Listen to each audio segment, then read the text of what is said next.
Hey, true crime fans, imagine this. A man so consumed by jealousy that he hatches a plan to not only kill his romantic rival, but feed his body to pigs to cover it up. And he throws in a dead goose with a creepy note for good measure. Sounds like a Hollywood thriller, right? But this is the real-life story of Jeal Sutherland, and it's crazier than fiction. Stick around as we dive into the twisted mind behind this bizarre murder-for-hire plot and uncover what it tells us about the psychology of crime. Let's get into it. What's up, everyone? Welcome back to the channel where we unravel the darkest corners of the human mind through true crime stories. Today, we're diving into the case of Jeal Sutherland, a 57-year-old guy from New York who took jealousy to a whole new level. This case has it all. A love triangle, a murder plot, pigs, and even a nun's van. Yeah, you heard that right. By the end of this video, you'll see how jealousy, manipulation, and a twisted sense of control created a perfect storm. Plus, I'll share some takeaways on spotting manipulative behavior in real life.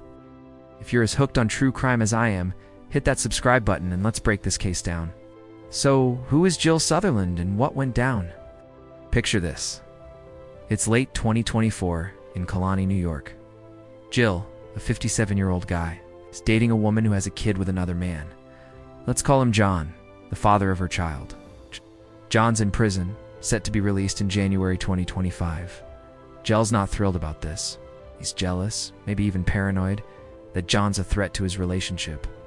So what does he do? Doesn't just stew in his feelings. He plans to have John killed. But not just killed. He wants John's body fed to pigs at a farm in Pennsylvania to make sure there's no trace left. Brutal, right? Here's how it went down based on court documents and news reports. Between November 2024 and January 2025, Jeal uses his cell phone to set up this murder-for-hire scheme. He hires a guy, we'll call him the enforcer, who's got a rap sheet and owes Jeal money. Jeal offers to wipe the enforcer's dead if he kills John, but that's not all. Jeal also agrees to pay $1,450, toss in a bottle of wild turkey bourbon, and an ease pass transponder for a van. Get this. Supposedly rented from a nun for $250. The plan?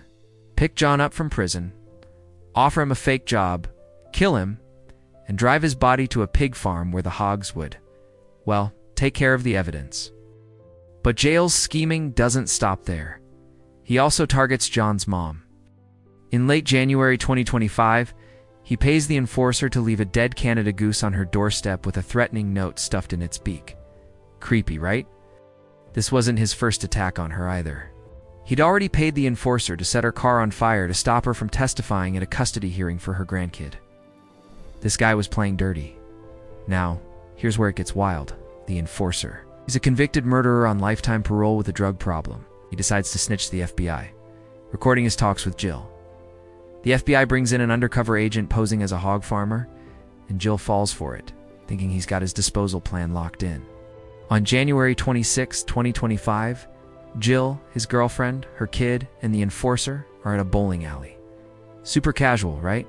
There, Jeal hands over the cash, bourbon, and ESPAs. The next day, bam. Yes. FBI swoops in and arrests him. Jeal pleads guilty on May 14, 2025. After using an interstate commerce facility in a murder-for-hire scheme.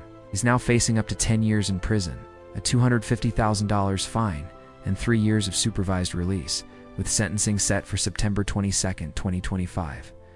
Okay, let's get into the juicy part. What was going on in Jeal's head? As a true crime nerd, I'm fascinated by how jealousy and control can push someone to these extremes. Jeal's actions scream manipulation and obsession. Let's break it down with some amateur psychology. I'm no expert, but this case lines up with some classic patterns. First, jealousy is a trigger.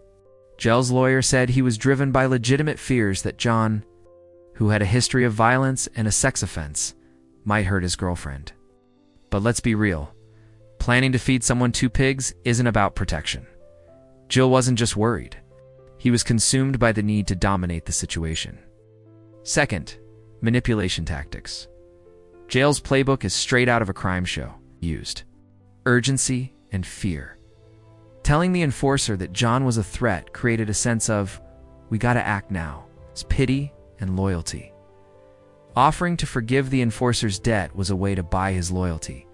Classic manipulator move. Intimidation. That dead goose with a note.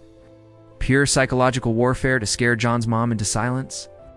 Distancing himself, Jeal said he didn't want details about the killing, just proof it was done. That's a coward's way of staying clean while still pulling the strings. Third, possible personality traits. I'm not diagnosing here, but Jeal's behavior hiring enforcers, intimidating people, and planning a murder lines up with traits of antisocial personality disorder. These folks often act impulsively, disregard others' rights, and feel no remorse. Jeal's history of using the enforcer for vengeful tasks suggests this wasn't his first rodeo. Plus, his calm demeanor at the bowling alley while handing over murder money. That's cold. What's extra creepy is how Jeal roped his girlfriend into this, saying she wanted to hit John with a baseball bat. But he also called her weak, saying she'd fold like an accordion under pressure. That shows he was manipulating her too, using her anger to fuel his plan while keeping her at arm's length. So, why should we care about this case? Beyond the shock value? And trust me, the pig farm thing is wild. It's a reminder of how far jealousy and control can push someone. Jeal's story shows how manipulators exploit trust, loyalty, and fear to get what they want. It's also a win for the good guys. The FBI and the informant stopped this before anyone got hurt. This case hits home because it's not just about some far-off criminal mastermind. It's about real emotions, jealousy, fear, anger, that can spiral out of control. It makes you think, how do you spot a manipulator in your own life? Maybe it's someone who's always pushing your buttons, making you doubt yourself, or trying to isolate you. Jeal's tactics, guilt-tripping, intimidation, fake rewards, are red flags we can all watch for. All right. True crime fam, what do you think? Is Jeal Sutherland just a jealous guy who went too far? Or is there something darker at play? Drop your thoughts in the comments. I read every single one, and I'd love to hear your take. If you're as obsessed with true crime as I am, hit that subscribe button and ring the bell so you don't miss our next deep dive. Share this video with your fellow crime junkies, and let's keep the conversation going. For more wild cases like this, check out our playlist, link in the description. Thanks for watching, stay curious, and I'll see you in the next one.